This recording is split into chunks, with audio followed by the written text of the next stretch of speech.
Bonjour à vous tous dans cette nouvelle vidéo. Aujourd'hui, on va faire le cinquième exercice en RDM où on va étudier une barre à section variable et qui est aussi soumise à un effort de traction. Je vous présente tout d'abord l'énoncé de l'exercice. On a ici une barre qui est de longueur grand L, qui est la somme des petits L, L1, L2, L3, L4.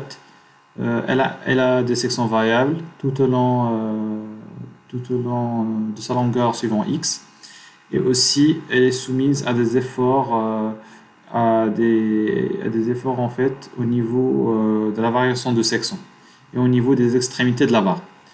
Premièrement, l'objectif de cet exercice est de tracer le diagramme NX tout au long de la barre. Alors, nous avons vu dans des exercices précédents comment tracer le diagramme de l'effort tranchant et du moment fléchissant.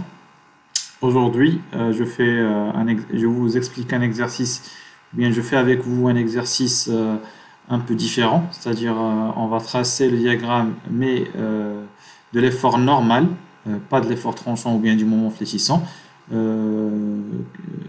long de la pause, c'est-à-dire qu'on va trouver les équations dans différents intervalles qu'on va définir par la suite. La deuxième question, ou bien le deuxième objectif, c'est de tracer la contrainte normale tout au long de la poutre. Cette question-là, c'est facile. Si on trouve le nx, il suffit de diviser en fait par la section et on aura en fait les équations dans les différents intervalles de la contrainte normale. La troisième question, c'est de vérifier la résistance de la barre si la contrainte admissible est égale à 14 kN sur centimètre carré. Alors, ça, on va se baser tout d'abord sur la contrainte maximale. Donc, on va se baser sur les équations qu'on a obtenues en fait dans la question 2. Et avec ces équations-là, on pourra savoir, ou bien on pourra connaître la contrainte maximale pour la comparer à la contrainte admissible de notre barre. Quatrième question, c'est de calculer l'allongement ou le raccourcissement de la barre. Ici, c'est clair qu'on a bien sûr l'allongement, vu qu'on est en traction. Du coup, ce qu'on va faire, c'est qu'on va calculer l'allongement de la barre. La cinquième question, c'est en déduire le pourcentage de l'allongement et le pourcentage du raccourcissement dans la barre. Ici, c'est clair qu'on aura juste le pourcentage de l'allongement vu qu'on est en traction. Et c'est ce qu'on va faire dans la dernière question. Commençons par la première question, qui est de tracer le diagramme de la contrainte normale tout au long de la barre. Pour faire ça, on définit d'abord les intervalles d'étude, c'est-à-dire la variation de x. Et pour faire ça, comme je vous ai dit, généralement, lorsqu'on veut définir les intervalles, on balaye la barre, notre poutre ou bien notre barre dans notre cas, de l'extrémité gauche à l'extrémité droite, et on balaye et on cherche par exemple si on a un changement quelconque. Par exemple, ici on n'a pas de changement, on n'a pas l'ajout d'une force ou bien la variation de section, la variation de matériaux, etc. etc. Du coup, si on atteint cette limite-là, on a une variation de section et aussi l'ajout en fait de deux forces suivant l'axe des x qui sont 10 kN et 10 kN. Donc on définit le premier intervalle, on balaye jusqu'à ce qu'on a en fait une variation de quelque chose, que ce soit la section, que ce soit l'ajout d'une force ou bien les propriétés du matériau, c'est-à-dire un changement de matériau. On définit notre deuxième intervalle et on fait de même pour définir les deux autres intervalles qui restent. On va tracer donc notre contrainte normale ou bien notre force normale, notre force normale en fonction de notre abscisse x qui varie entre 0 et 600 mm, sachant que l'unité ici on travaille avec le millimètre.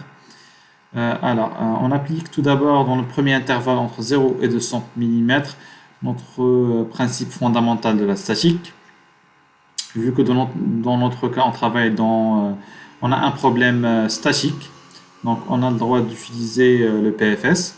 Donc N1, si on fait une coupe, si on coupe notre barre entre 0 et 200, on aura on peut travailler soit avec la partie gauche ou bien la partie droite. Dans notre cas, on va travailler avec la partie gauche parce que c'est plus facile, on a juste une seule force.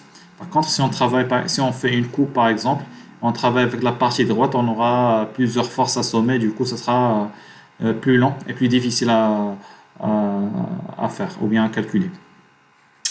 Alors, on a N1. Donc, si on fait une coupe, on aura N1 qui a la même direction et le même sens de l'axe des X, moins 50 kN égale à 0. Dans le deuxième intervalle, donc on le met dans notre diagramme, on a N1 égale à 50 kN, qui est constant tout au long de l'intervalle. D'accord.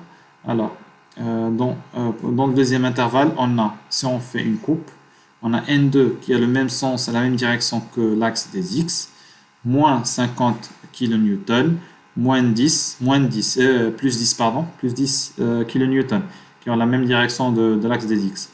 On trace alors notre N2 qui est égal à 30 kN et on fait de même pour les deux autres intervalles.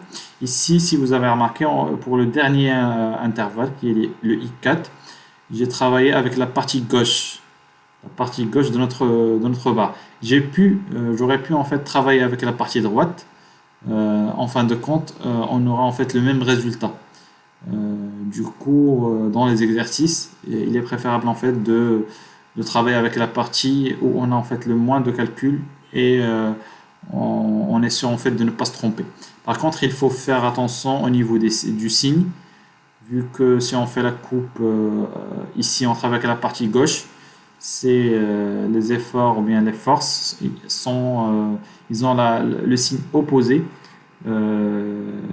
Si on travaille par exemple le signe opposé des forces et des efforts internes de la partie droite en fait. Donc on continue. Pour la deuxième question, pour tracer la contrainte normale, comme je vous ai dit, on prend les NI, l'effort normal, et il suffit de le diviser par le SI, qui est la section en fait dans l'intervalle. Du coup, on a ici dans chaque intervalle I1, I2, I3, I4 le N1 qu'on a trouvé dans la question précédente et le S1 et le SI qui est S1, S2, S3, la section dans chaque intervalle qui est variante bien sûr. Sachant qu'ici qu'on a une barre qui est circulaire, donc SI sera égal à pi d au carré sur 4. Tout calcul fait, on divise par SI par la section transversale. On trouve le diagramme comme suit. Passons à la troisième question. Ici, ce qu'on va faire tout d'abord, c'est qu'on va travailler avec, on va chercher en fait la contrainte admissible en fonction des données de l'exercice. Ici, on a le mégapascal. Et pour pouvoir comparer entre la contrainte maximale et la contrainte admissible, on doit avoir les mêmes unités. Donc ici, on a 14 kN sur centimètre carré. On va multiplier par 10 à la puissance 3 pour aller au newton et par 10 au carré pour aller au millimètre carré. Donc tout ça égale à 140 mégapascal. La contrainte maximale dans notre cas, c'est 196,46 mégapascal, qui est largement supérieure à notre contrainte admissible, qui est 140 mégapascal. On en déduit donc que la condition de résistance, elle n'est pas vérifiée. Notre barre ne va pas résister en fait aux efforts ou bien à la sollicitation de traction dont elle est soumise. Donc on passe à la aux quatrième question, qui est le calcul de l'allongement de notre barre. Pour faire ça, on sait bien sûr que toutes nos contraintes sont positives, donc c'est normal qu'on aura un allongement et pas un raccourcissement.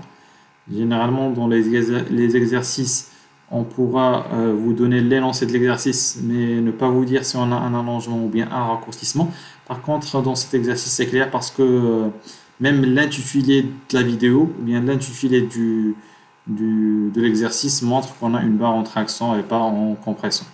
Donc, vu qu'on a un allongement, il suffit en fait de sommer les delta LI, c'est-à-dire les différents allongements dans chaque intervalle. L'allongement dans le premier, deuxième, troisième et quatrième, et on doit les sommer. Et pour trouver le delta LI en fonction des données de l'exercice, on utilise bien sûr une loi très bien connue dans le domaine de la RDM, qui est la loi de Hooke. Donc, sigma, on a sigma égale à E epsilon, epsilon qui est la déformation égale delta LI sur LI. Tout calcul fait, on réarrange en fait l'équation, bien la formule, et on trouve que delta Li égale à sigma I Li sur E, avec le E, dans notre cas, c'est l'acier. Et généralement, l'acier, le module de Young, c'est 210 gigapascal. Donc, ça, c'est une valeur en fait qu'on est censé en fait connaître dans le domaine de la RDM, qui est le module de Young en fait de l'acier. Tout calcul fait, on trouve que l'allongement total, il suffit en fait de remplacer avec les différentes valeurs et de respecter les unités pour trouver delta LT égale à 0,35 mm. Ça veut dire quoi? Ça veut dire que notre barre s'est allongée de 0,35 mm. La dernière question consiste à déduire le pourcentage, et pour faire ça, on va calculer la déformation totale en pourcentage, donc delta LT, delta L total sur la longueur totale, donc égale 0,35 sur 600, qui est la longueur totale de notre barre. Tout calcul fait, on trouve que la déformation totale égale, ou bien l'allongement, ou bien le pourcentage de l'allongement égale à 0,059%. J'espère que vous avez bien compris cet exercice. C'est juste en fait pour avoir en tête différentes méthodes et différents cas de sollicitation de barres, de poutres, etc.